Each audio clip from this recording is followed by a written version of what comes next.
鞋真买的呀！你瞅瞅这咋整？哎呦，就贴上了啊！刚把运满满的车贴贴上，就来了一个小单，全程600多公里，是个整车货，装满了后边有空间。货主说不是很着急，那我们可以再拼一下，拼了一个小托盘，全程700多公里，这也是一个整车货。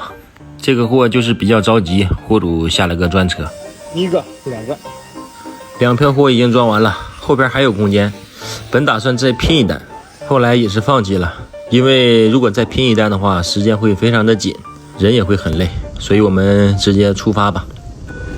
到达天津收费站。这2单货拼的也是有点着急了，地图上看的挺近的，实际上还差得很远。刚开始还美滋滋的，以为这2趟活加一块能达到3块钱1公里，这样一来也是2块多啊！我以为我的眼睛就是尺呢，还得练呢。到望都了，出来休息休息。这吃了桶泡面出来，天都黑了，因为天热，把机盖打开散散热。这一出来也凉的差不多了，继续出发。我操，这40有点高啊！原来是被别人背着走的。高栏，这个啊，高栏，这高栏装的高啊，这装。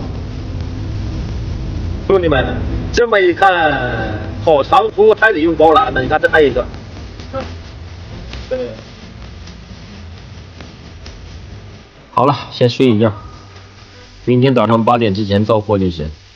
时间还很充裕，我们定到5点的闹钟，还可以再睡5个小时。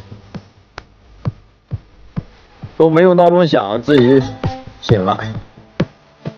出发，还剩231公里。嘿嘿嘿嘿，再见！我城市被子弹照亮。哎呀，天亮喽！这也快到达目的地了，莆田站。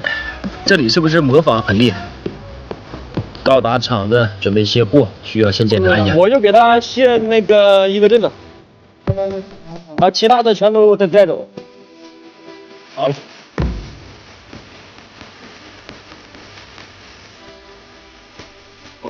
这个啊，这小词儿不错啊，心所向皆可往，行志远，梦必达。漂亮的图标，速度100，油耗7.8，还可以。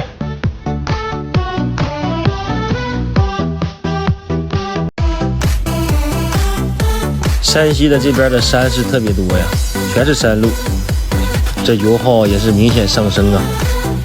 加油是比充电快呀，一会儿就完事儿。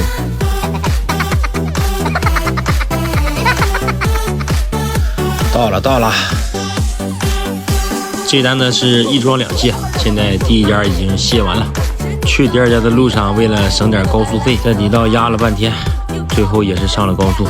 接下来的视频也没有拍，卸完货直接找了个地方吃饭，又开了个宾馆。